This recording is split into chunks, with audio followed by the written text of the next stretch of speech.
being able to connect a story to a historical site that's so well preserved, I think just creates a really rich story experience. Hey friends, welcome to Stories Told Through You, the Flower Letters podcast. We're Michael and Hannie Clark, and each week we sit down with our amazing community and special guests to share the real, heartfelt stories that connect us. Grab a cozy seat, and let's dive into the stories told through you. This was a fun conversation. I think Yeah, you're going to awesome. love it. We have Kate and Cassandra from the Preservation Society of Newport County. They oversee the Newport Mansions as part of the Camellia Grace Letters that we just launched. Some fascinating insights, some fun insights into what we're doing with them, but also the mansions, and some helpful tips on if you're planning a visit. So we hope you enjoy the conversation. Kate, Cassandra, welcome. We're so excited to have you. Thank you for taking time to join us. We're so excited to talk to you about Camellia Grace, about the Newport Mansions, so many different things. This has been one of the most exciting, I think, stories for us, the most successful launch we've done from a story standpoint. And we're so excited to have you, Cassandra and Kate, from the Preservation Society of Newport, Rhode Island, who oversees the Newport Mansions. Hannie and I had such a great experience there. If you're a new listener, our newest story is called the Camellia Grace Letters. It takes place in Newport, Rhode Island, and it's a destination. Kate and Cassandra, we'll let you introduce yourselves, are from the society that oversees these incredible mansions, cottages. Yes. And so thank you so much. So maybe we can start. We'll start with you, Cassandra, and Kate, if you want to, and then Kate, if you want to introduce yourselves, and we can. Sure. Yeah. Hi, everyone. Thanks so much, you guys, for having us. My name is Cassandra Van Cott. I'm the director of retail for the Preservation Society of Newport County. We have 11 historic properties, and it's a pleasure to work there, and it's always exciting things happening. And also, this has been a terrific experience for us and something very different and out of the box. So it's like on every level, just been a really fun project. So, and this is Kate Sibya, our operations manager. Hi, everybody, and thanks for having us. Yeah, Kate Sibya, retail operations. Been with the organization for 24 years. And like Cassandra said, it's a really exciting time, and it's something completely different and new for us, and we're thrilled to be part of it. Awesome. Very cool. Yeah. Awesome. Yeah, we met you, Cassandra, just over a year ago, I think. I think it was exactly. Yeah. Was it about a year? Yeah. No, we went about a year ago.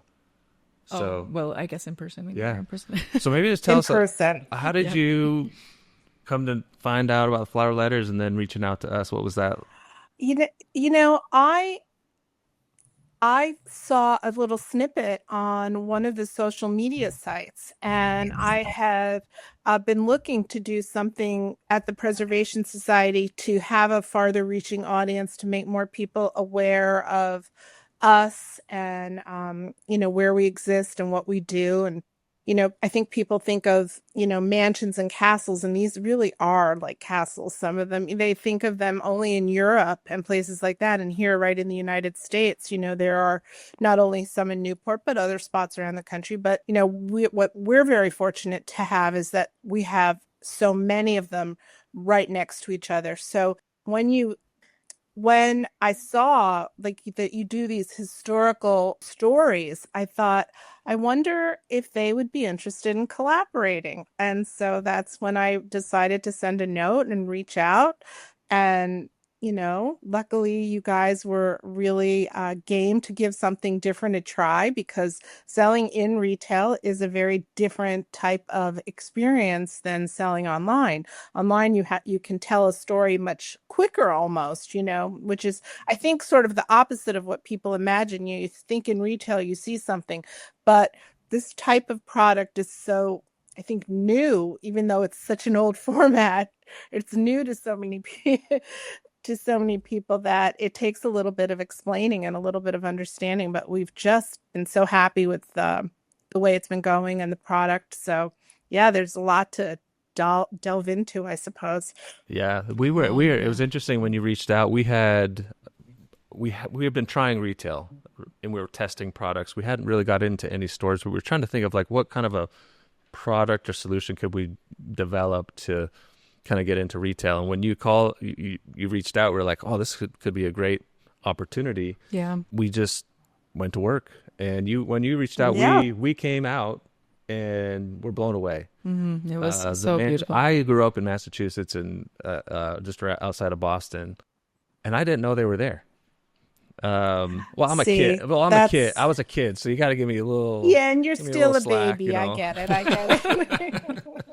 But anyway, we were there. We were blown away with the mansions, how well it's run. It was just probably one of the better historical sites that I've been to in the United States. We fell in love. I thought it was. We were walking. I remember walking around on Cliff Walk, and I was like, we should move here. Yeah. Oh man, I would move to Rhode Island in a second. It's so beautiful. But it was. I think the thing that was so great to going out there is it's totally worth the trip. Yeah. That's the thing. Is like you go to historical sites and you're like, oh well, you know, but like it's totally worth a trip out to Rhode Island to see these beautiful, beautiful houses and such an important part of American history too. It's very cool. Yeah. Yeah, really, really changed the world. I mean, in those short years, those 50 or so years. And yeah, the thing about Newport in particular is that you can go down Bellevue Avenue and you can really almost feel the way it must have felt then because, you know, the ocean there and a house and then another house. And then you're like, you really are transported. So I do think it's very special. Yeah, and it's a time in history that honestly I think it's overlooked a little bit. I don't remember having a ton of insight into that time period in the United States, but it's so critical to leading up into World War II, what happened with World War II, World War One, and then World War II. I think anyway, some fascinating history that we've absolutely loved researching. So yeah. So Kate, why don't you would you mind giving us kind of a background of the Newport Society, how it came to be, and like the whole mission of it? Yeah, absolutely. So you mentioned the time period. It was known as the Gilded Age, a term coined by Mark Twain. The Gilded Age ran about from 1870 or so to about 1910, and it was an incredible time of industrial expansion, growth in transportation. There was no income tax at this time. And so the fortunes that could be made by these leaders of industry were something we can't even wrap our heads around. That really was what set the stage to tee America up for, like you mentioned, you know, going into World War One. But it was an incredible time. And you're right, it is not always taught. We're so pleased that it's getting more attention now. There's so much to learn from it. And, you know, so much of sort of the beginning of modern America happened in the Gilded Age. So Newport played a pivotal role. It was founded in 1639. It's obviously on the coast of Rhode Island.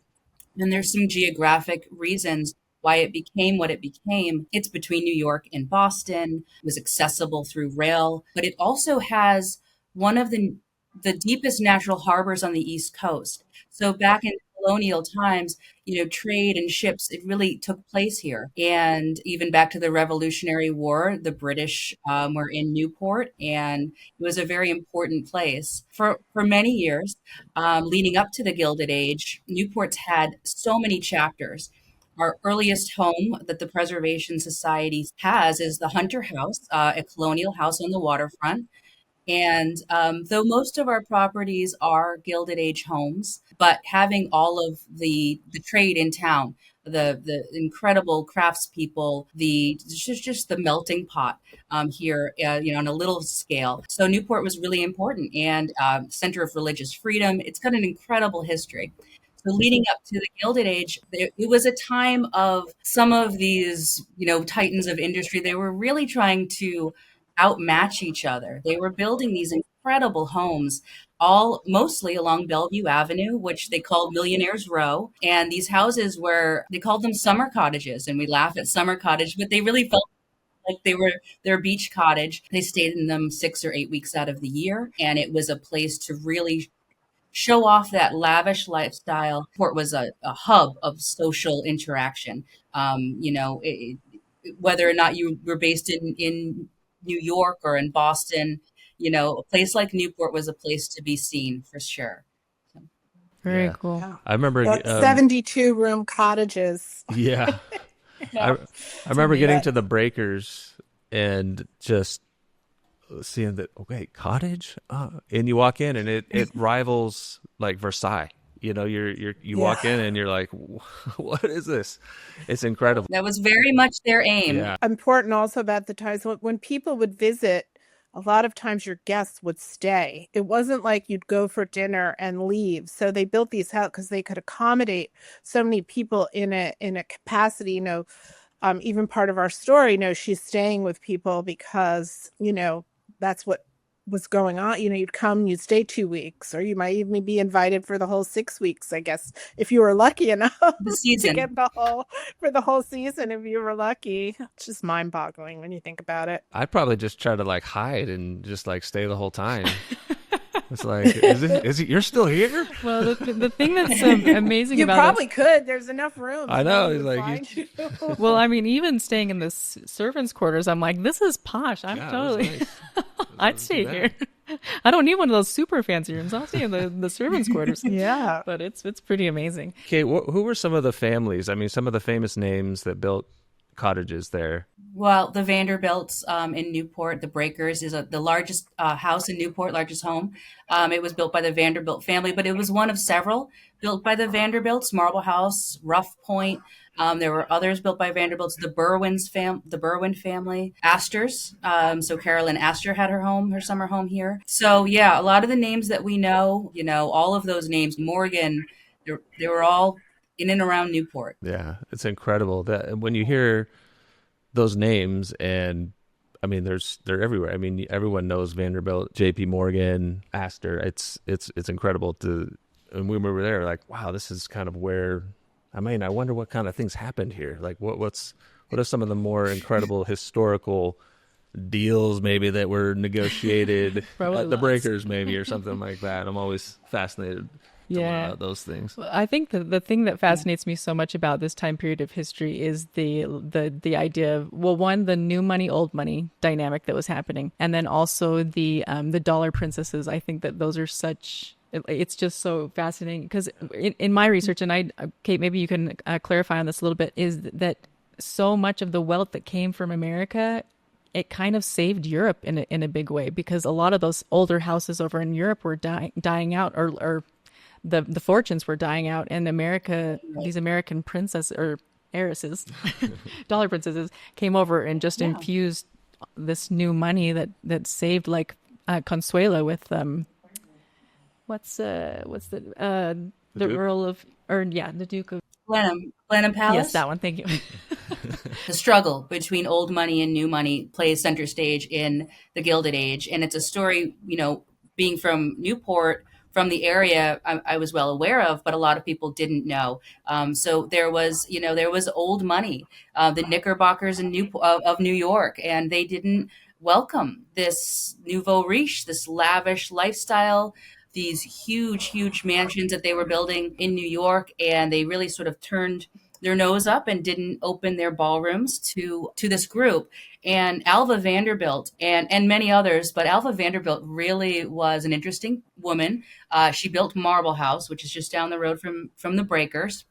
And she was adamant that the Vanderbilt name was going to be welcomed into society. So those fans of the Gilded Age, there's a lot of in between sort of Bertha Russell character and Alva Vanderbilt. I mean, she was most certainly modeled upon her and her crusade to make sure that the Vanderbilt name was one of the very top names in the social scene.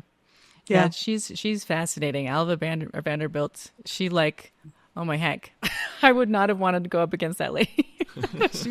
She was a powerhouse. Yeah, that's such a great show. We loved watching that in our kind of like familiarizing ourselves with the kind of the era a little bit more. It was really well done. I mean, even Downton Abbey. I mean, the wife is one of those American heiresses. So that really, as you were saying earlier, brought that Highclere now was Downton to life. So it's pretty amazing. It's helped Downton. It's helped Highclere too. Certainly has. Hannie, you were saying about how it did sort of change the fortune of a lot of those estates in England, that, the operational costs were, so it was unmanageable, and they, in large part, turned to the young women of the social set in New York and in Newport to help change the fortunes of those places. Yeah.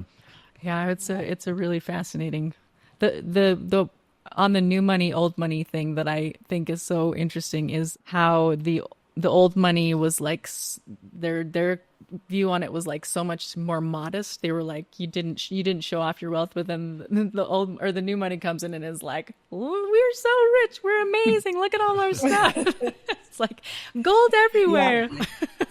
Yeah, I think you see that when you visit the houses. You're like, what? Like just the style and the gold and the relief work and the statues. I mean, it's like, what else can you do to make my house stand out more than yours? Totally. It's amazing. It's beautiful. They are beautiful. I think it's a billiard room in the Breakers. One, the billiard table is incredible, but I think there's a chandelier. Is it the chandelier in there? It's this huge piece of steel. Is that right? Wrought iron. It's black. It's really. And I'm like, well, that's just for the lights. Yeah. Well, or the plat. There's no, I've been there, like I said, 24 years, and there isn't a time that I walk into one of those houses and don't see something different. I'm down to Cassandra and I were looking at the drawer pulls and the door the drawer knobs. pulls and the doorknobs. We never Everything looked at them is before. so meticulously designed, and it's so intentional and incredible. We have doorknobs that look like dragons and that look like people, and the handles. That's one of the reasons why I wanted Camellia to be an artist, is because I wanted the opportunity to have her like kind of focus in on those little details and highlight them I don't know if people who go and visit will be, find those little pieces, because I think it would take, like you said, Kate, being there for so much time, you see something new every time. But just being able to like take the things that I saw, the little details that were so fascinating and so beautiful, and just kind of highlighting them a little bit in the letters. I think that's really fun. Kate, you should tell them about the one of the things that has always fascinated you, and a lot of the people who go on the tours, is the running water in the bathtubs. This is kind of a little cool tidbit. So growing up around here, my first visit to the Breakers was our 5th grade school trip. And I think almost every school in Rhode Island did it at the time, and will do school trips. And everybody and I remember so vividly that the bathtubs in the Breakers, these massive marble tubs that are sometimes carved from a single block of marble, which is incredible, but they would have 4 taps. And the taps were hot and cold, running salt and fresh water. So you have a salt bath, a hot salt soak, and everybody loved it. And so it's nothing new. Again, nothing that's new when people think salt baths are the thing. I mean, this is what they were doing 100 years ago. You know what I mean? Yeah, for sure. So, well, that's so interesting. It's kind of like the English with bath, their resort town. Very much. Yeah. Cool. Mm-hmm. So how did I know that some of these, we don't have all of the homes that were built. How did the Preservation Society come about, and then the acquisition of the homes? What was that like? And I know it's been a process to preserve them and to kind of maintain them. And I think we have a lot of great homes. We don't have all of them, I know. So maybe a little bit of the background of the Preservation Society and what that work's all about. Yeah. Well, it really started in 1945.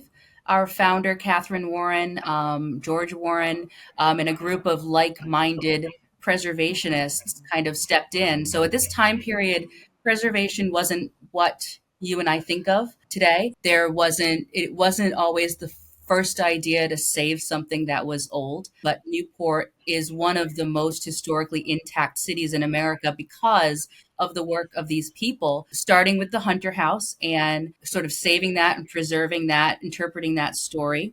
And over the years, during this time period, these estates, much like in England, couldn't be managed. The fortunes of the Gilded Age were long gone, and the amount of money that goes into just the operational cost of heating a home and replacing a roof and all of those things, it was unobtainable at that point. So the preservation efforts really started in Newport. And over the years, we now have 11 historic properties in Newport, and we have a topiary garden in Portsmouth, Rhode Island, which is charming and wonderful. But over the years, the Preservation Society added additional places to save. And at one point, we even had White Horse Tavern, which is the oldest continually operating tavern in the country. And we since moved that on to somebody who had, to more a restaurant. A restaurant group, but they played an incredible role in making sure Newport remained an incredible place. And the Preservation Society also worked with other historic organizations in town. There is the Newport Historical Society, and there is the Restoration Society. And they all have their own specialties. The Restoration Society helped save a lot of colonial Newport, and Preservation Society was able to focus on the Gilded Age homes. And it's wonderful to see what they were all able to do together. Yeah, that's so cool. I love it. And at these properties, I know you guys have, we can visit, right? I know some of, because we visited, but you also have events. And I mean, I saw a car show. Was that a car show? And the carriage show. Oh, yeah. Carriage show. So, the Preservation Society is a not-for-profit organization. So all of the memberships that we sell, all of your guest tickets that people purchase, and all of the merchandise that we sell, 100% of the profits go to maintaining and keeping these houses in beautiful condition. When you think about it, I mean, we did the roof on Rosecliff, which is one of a beautiful house where The Great Gatsby, the Robert Redford version, was filmed there, just to fix the roof. It's, like, oh, $1 million here. Oh, $1 million. I mean, none of this work comes inexpensively, but if you don't maintain it, then you're going to lose these beautiful houses. And I think part of what we hope is that younger people and people who have maybe, they're used to going to a museum and seeing a piece of art on the wall, will realize that architecture is equally as important to our story and to our roots, and then these were actual homes, so that the people that lived in them actually tell American story, so it all comes back. It's storytelling. These houses are perfect vehicles for storytelling. And I just think that our mission and other groups like us across the country that are trying really to save these pieces of history are just so very, very important. And, it's not, no one is getting rich off of this. Everything goes back into, just keeping these houses operational so that we can share them with generations to come. So it is a really good. We do that in a variety of ways. You mentioned the tours. There's different types of tours. There are tours for all different interests. So if your interest is, doorknobs, you can certainly really. There's a doorknob tour. I'm running that one. Yes. The grand sort of facades that you see, down to how the house worked. And those are some great tours. We have an Elms Servant Life tour. We have a Beneath the Breakers tour. And they show different parts of how the house operated. It tells the story of the staff that worked in the houses. It tells about the electrical lighting, about the plumbing, the way that the houses were heated. So if maybe Gilded Age glamour isn't your interest, there's an incredible amount of really tangible historical information that you can get by looking at the wires that are above your head in the basement of the breakers. And how does all of this come together? There's a tour that starts right outside of my office, and they take, and you're like, where am I going? You're outside of my office, this little tight area, and then people are going down these stairs, and my office happens to be in the caretaker's cottage at the breakers, and they take you through the coal tunnels where the coal was dropped off at the gate, and so it's like a train track, basically, kind of underneath where they would, get the coal up to the house. And you get to walk them and see all of it and how it's done. So there are, for people with varying interests, a lot of different things. Aside from also seasonally, like coming up, we have Sparkling Lights, which starts right before Thanksgiving, and that's at the breakers, and it's this runs through the end of the year, and it's specific nights, mostly on weekends, but the property is lit up with Christmas lights. I can't even tell you how many thousands and thousands of lights. And you get to walk the property, and there's, little stations with drinks and food, hot cocoa or hot toddy, depending on your preference. And, in the spring, we do a wonderful, I think one of the most prestigious flower shows really emerging in the country. We've been doing for how many years, Kate? Like 20 plus years on the flower show? 20 plus years. Yeah. So it's an incredible, which is a beautiful it's incredible. Yeah, we're coming to the flower show. It's a competition with people are, all kinds of different categories and trophies and medals for different things. So it's a very, as well as there's, lectures and different things. There's a wine and food festival that happens. That's a 3-day event with renowned chefs and wines and beverages from all over. So there's just a lot. I mean, you can learn a lot just by going to, our website too. newportmansions.org. We'll talk about more. There's just a lot of things that happen there. I mean, Newport's music festivals, and it's really wonderful. Yeah, people like, there's always something, to sometimes the dismay of the locals, because oh my God, there's something else. But it's like who are these kind of endless. But I suppose the history of Newport is kind of like that, though, right? You had this mass influx during the season, and then everybody just left. That quiet season was smaller and smaller and smaller now. Yeah, we got to keep those houses going. Remember you mentioned right. You mentioned a story. Sure. I remember when we were there. I mean, they're so well preserved, and I just remember you walk into the, in the breakers, the study, the library, and you can almost like see things happening. Yeah. I mean, or you go up into the bedrooms, and you're like, this is, you could see them living. And I remember our daughter, she was with us. She was 10, she's 10 and 9 at the time, 9 at a time. Anyway.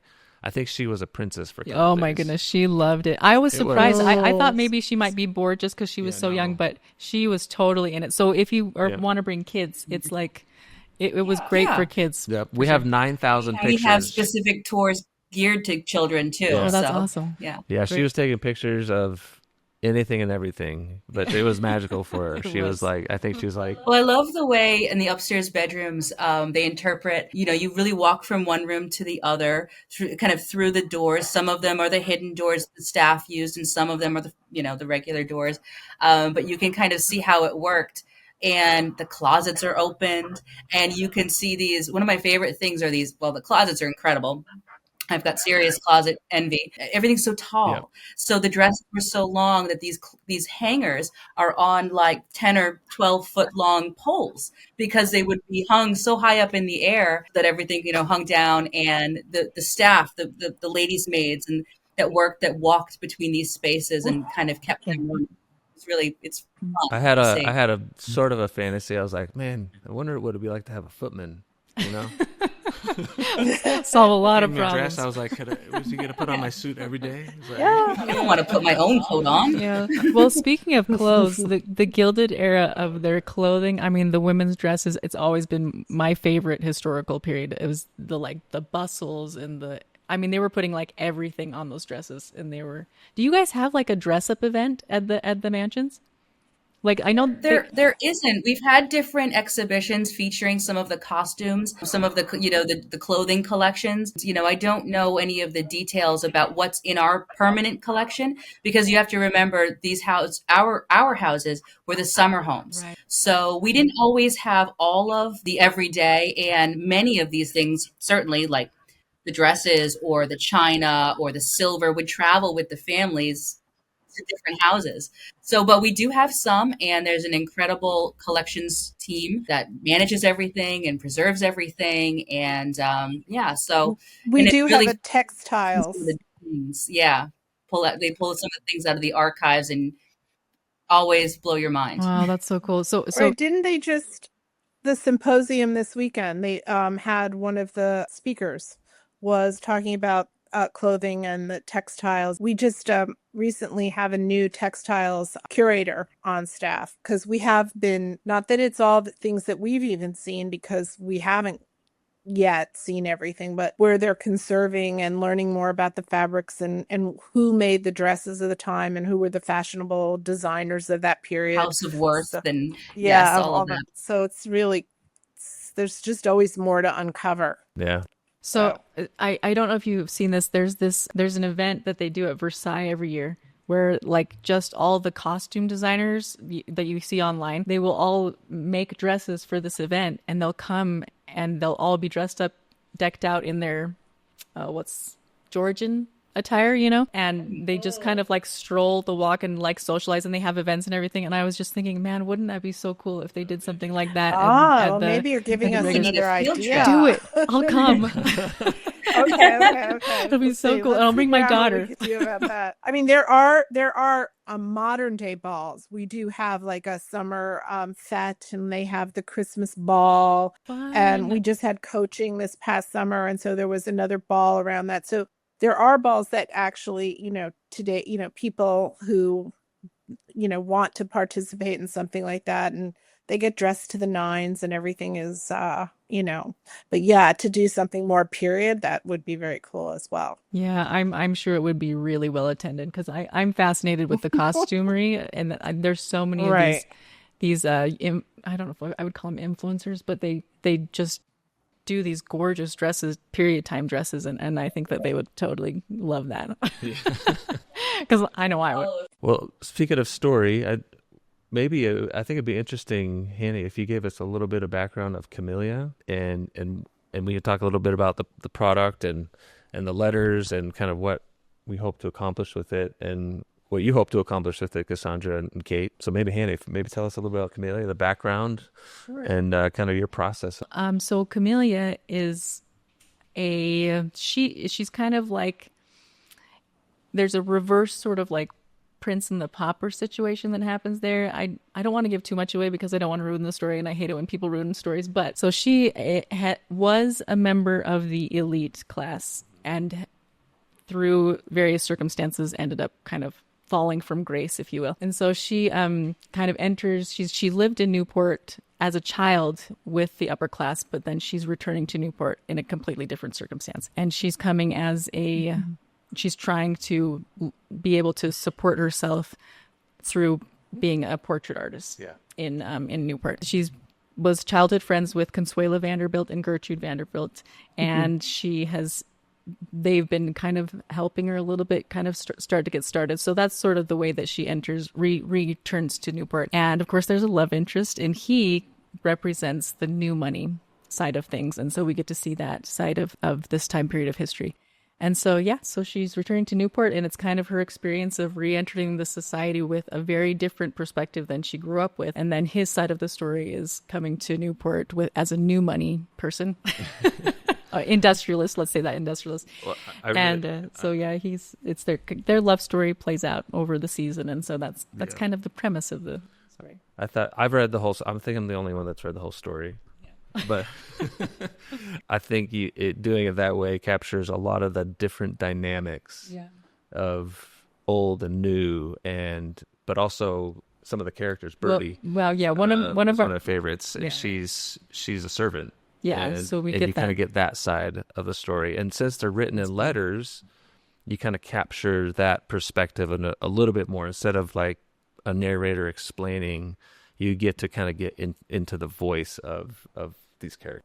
Yeah, and another highlight of the series that I really wanted to focus on a little bit is the fact that, like you said, Kate, Newport is known historically for the religious freedom that it provided from the very beginning, and so I kind of wanted to add a little bit of that, especially since there's some beautiful buildings in Newport that are religious and historically, I can't remember there's a chapel there, a Catholic chapel that has these gorgeous stained glass windows. I can't remember the name of it off the top of my head, but anyway. I wonder if it's St. Mary's, which was where where Jacqueline and John F. Kennedy were married. Yes, that's the one. Yeah, that's the one. Sorry, I'm horrible with names unless they're right in front of me on a piece of paper. Yes. Join the club.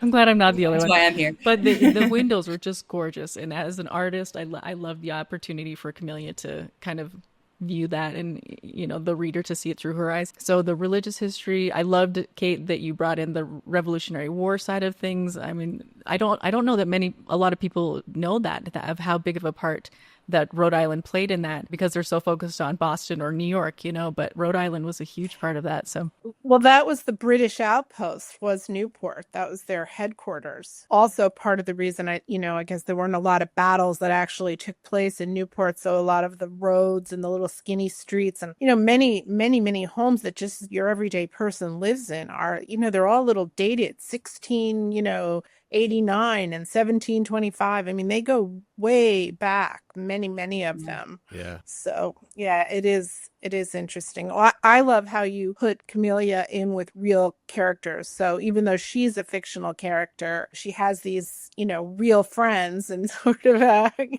so it's a really nice kind of combination of a little bit of light history mixed in with a really great story. Oh, thank you. Well, I never write from the perspective of real characters because I never want to misrepresent them, but I love the opportunity for the reader to explore them through the character's eyes so that I don't put thoughts or words in real people's mouths. Do you know what I'm saying? So, well, and just when you get the envelopes, they have so much real information in them as well, the ephemia and the other fun things that come along. You can dive deep into the history.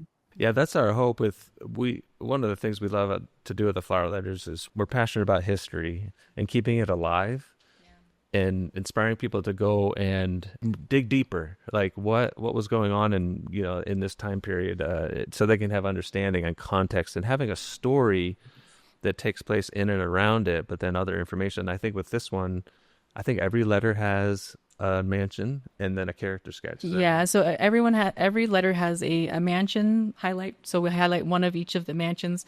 There's way more than 24, so we only got 24. But I tried to pick the ones that I love. But then also a bio sketch. So we have a bio card of real characters through history. So almost every letter, if not every letter, has a bio card. And so I'm not a historian. I don't claim that. I love history though. So I dive in as deep as I can, but the stories, like Mike was saying, is we try to give enough of a taste to hopefully get the readers to go and dive deeper. On our website, we have a learn page for each of our stories where you can go with each letter and learn something, going a little bit deeper on a topic that's highlighted in the letter. So that's a really neat thing. Yeah. So when they get the letter, there's a prompt. I think they'll go to our website and they can have a little bit more context. No spoilers. So unless you read ahead, that's important. But we do have so for our listeners, we did do something a little different with this story with the mansions to make it work in retail, and so far so good. I think things are going really, really well with it. Traditionally, when you'd sign up for a story, you'd come to our website, sign up, and we'd start sending the letters. With this, we knew we had to do something a little different to make it a retail product so that people could come, they could, touch it, kind of see what it's all about, and then take it home and then get the letter started. So there's all these, go ahead. What do you? But we also wanted to make it a little bit extra special. So this is a little bit different than what they get if they order from our website.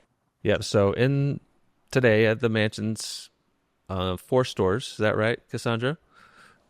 Yes, it's in 4 stores, right? Yeah, Marble House. Yep, it's in 4 stores. We have 6 stores, but it's in 4. So this is what they'll get. What do we call it? I think we came up with this as it's not the Flower Letters retail. We have our SKU names, but anyways, it's the Camellia Grace Letters. We need to come up with a name. The name of what we call it. Well, let's think of a good one. Yeah, I think a good one. But what they'll experience is they'll have the first letter, and then instructions on how to continue the story.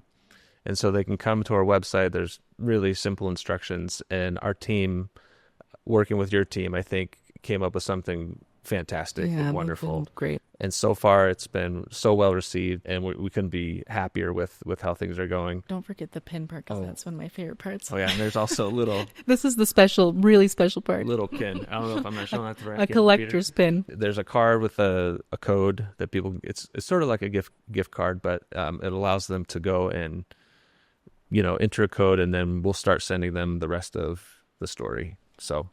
And I love the way you put it together because it's so giftable. So, somebody could walk into a store and see something like that. And maybe they had Cassandra's experience where they've seen something similar online, but they never really felt like, I don't know, the confidence to just jump in. And so this is like really showing somebody what it is. Or maybe you say, like, my aunt would love this, my mother would love this, or someone who's not as technologically savvy online to start a subscription. This is such a nice way to open that door for them. We're about 80% gifting. And so I think the giftability of this is fantastic. We also have the tin that's available. And just so you guys know, this product is exclusively available. It's not on our website, exclusive to the mansions, newportmansions.org. Is that right? Did I say that right, Cassandra? Yes, newportstyle.net is the online store for the Newport Mansion stores. So we offer many of the products that we have in our stores, which are largely based on our collections. Cassandra and I really enjoy what we do, where we translate the history, the architecture, your visit to Newport into tangible items, reproductions, or just other giftable and just desirable items to kind of tell the history at home. So that's newportstyle.net and the Newport Mansions stores, and newportmansions.org is like where you're going to go to plan your visit to come to Newport. Yes. And there's also the tin that's available on your website. So this is the tin to store all the letters that we created. These are really popular with people. Sorry, go ahead. Cassandra, what did you want to say? No, I wanted to ask, Michael, isn't this the first time through this collaboration where what's made it so easily giftable is that when you go on the web, that you don't have to start the subscription until you open the package and open your first letter, the gift, and then you go online and you scan the code on your phone or however you do it, which makes, because that to me was like such a great thing, because how to give it, like if you give it, then you've got to start it. But if you want to give it for Christmas or you want to give it for Valentine's Day, you don't want to start it today. You want to wait for that day. So now you figured out a way to do it, which I think is so awesome. Yeah, when they visit, they can kind of buy a bunch of them and then give them throughout the year, and that'll work just fine. They can just, whenever they're ready, they can just start the story. So, and so far it's working really well. We've already had a lot of people come to our website to redeem it, and that have purchased it in the mansions. In the store, the store. So that's been going really well. Yeah, and thanks, Cassandra, for giving us the motivation to figure this out. Because we tried, we had something. That and nothing is not nudgy. So. And we had Kate can vouch for that.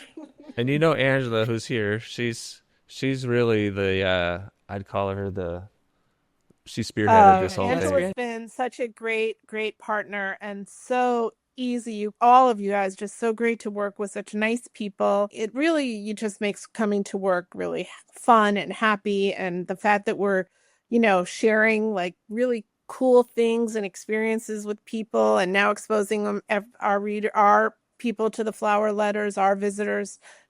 I kind of. Yeah. I'm not one of those people who hates going to work in the morning. That's for sure. Well, we're glad. And our hope is that because, that people, when they get this in your store, they kind of take the mansions with them. Yeah.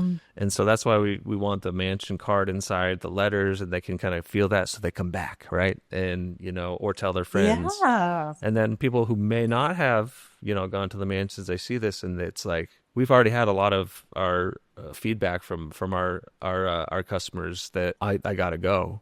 Because honestly, when I've been reading the story, as Hannie's been writing it, the fact that I've been there has just made it that much more rich, because I can see the children's cottage, I can see the breakers, I can see Cliff Walk, and I can be there. And so we hope you don't have to go to experience the story, of course, but when you do, it just adds another layer. And for us, that's so exciting because, being able to connect a story to a historical site that's so well preserved, I think just creates a really rich story experience. I think it makes a lot of people proud that we have these places still here, right in the United States, that are very visitable, very easy to get to. And yeah, it is nice. Yeah, it's a great legacy that you guys are giving generations by preserving him. And I mean, as a somebody who, as a writer, like one of the best things that I am able to do to write a story is to go to the place and actually sit in it for a little while, because even though, I mean, I may not be like writing things down or whatever, but there's something that's so informative about being in that place. And when I come home, and start to put it on paper, the richness that just comes out simply from just being there is so important. And so when people are preserving history, like we have this little town in Utah, the whole town is a historical site, a National Historic Site, because there was a bunch of artists that came in and they just started preserving these little, I don't know if I would call them cottages, but these houses that were from like the early settlements in Utah. And you can go to this town and you're like, you've walked back in time. And that's exactly how I felt at the mansions. That's great. It was like so great. Yeah, it does take a village. I mean, there are 250 employees at the Newport Mansions and, a full curatorial team, people that are doing all this research and delved in, find the stories that we can tell about the actual people that live there, the Vanderbilts and to the tour guides and the admissions people and our warehouse team. I mean, it does take a village to let people have these experiences, but well worth it because we're retail, we're the retail team. We're not the historians, but we're certainly very proud of what we do there. Well, and you can tell, I think, the passion that comes through in the preservation and the whole experience that we experienced was definitely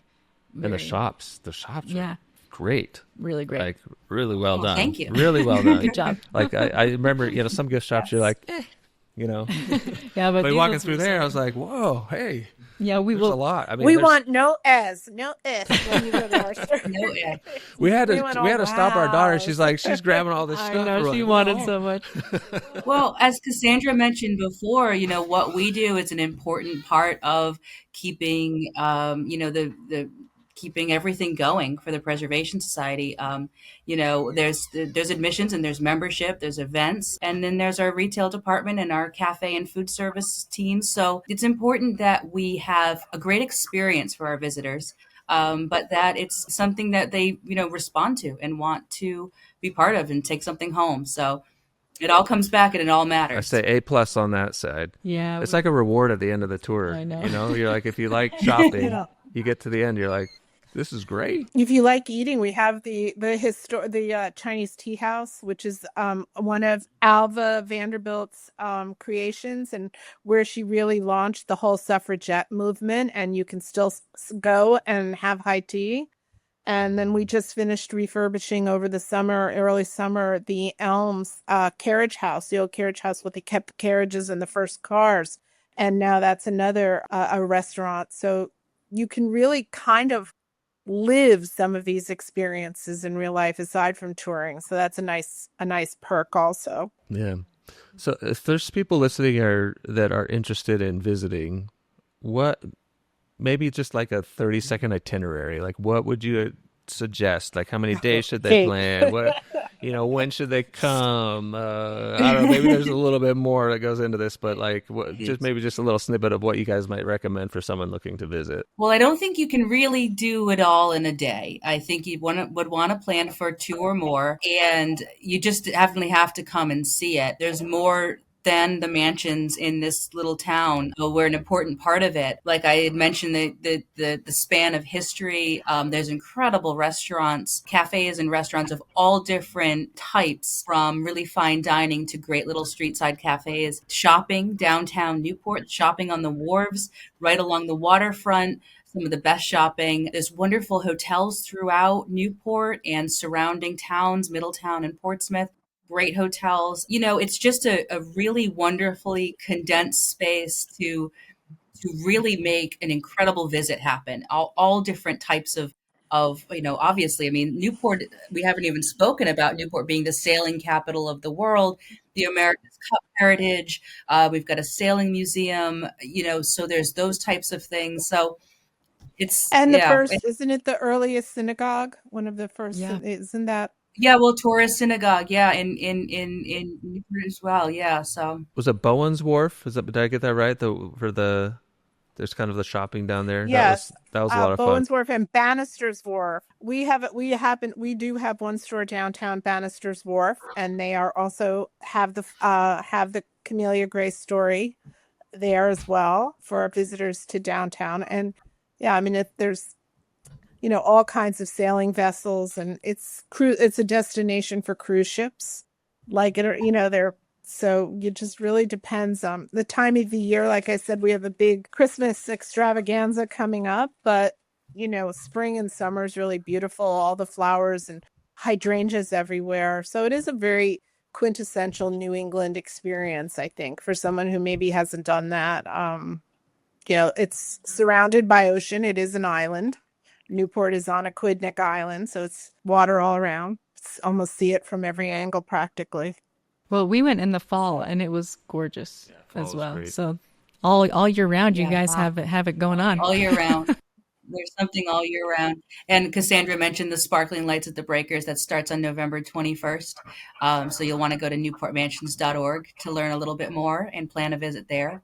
Awesome. How many people do you have come through annually? What's your... We welcome over 1 million guests every year. And give or take, but that's in that range. Yeah, and like you said, there's just, aside from, we sort of just we have a pop-up store that we do at the Topiary Gardens, which is so fun, and that's really only open seasonally, and it's one of the more recent acquisitions, correct, Kate? She left that to us in the 60s. I don't think that might be one of the newer ones. Well, I think I'd have to fact check house. The house was built in 1860, but when the Preservation Society acquired it, I would have to look into that. Yeah, but it's just great. There's like elephants and giraffes, all made out of bush greenery. So it's a real contrast to going into the breakers. Well, awesome. I know we've kept you for almost an hour, and we really appreciate your time. Yeah. I think we've probably scratched the surface on things we can talk about on the history and on everything Camellia Grace. It's just getting started. But we really appreciate you giving us some behind the scenes and some insight. Is there any last thoughts you wanted to share or anything you wanted to talk about before we close? Well, we just want to I personally want to thank you guys and Angela for being so easy to work with and for helping make Camellia come alive and in Newport. So for us, it's just been a win-win all around, and hopefully we're going to make her a big heroine of our time. Yeah, it's wonderful to be able to share the story of Camilla and share the stories of Newport. And we just want to welcome your listeners and the readers of the Flower Letters to come and see us, learn more about it, see it in firsthand. Awesome. Well, thank you. And thanks so much for the opportunity. This has been such a fun experience. And you guys are wonderful to work with. So it's been great. Great partnership, I think. All right. Thank you so much, guys. We appreciate it. Yeah, thank you. Thank you for listening to Stories Told Through You, the Flower Letters podcast. Got a true story you'd like to share? Email us at podcast@theflowerletters.com. If you're new here, welcome. To learn more about us, head over to theflowerletters.com. If you enjoyed this episode, please subscribe and help us spread these inspiring true stories. Until next time.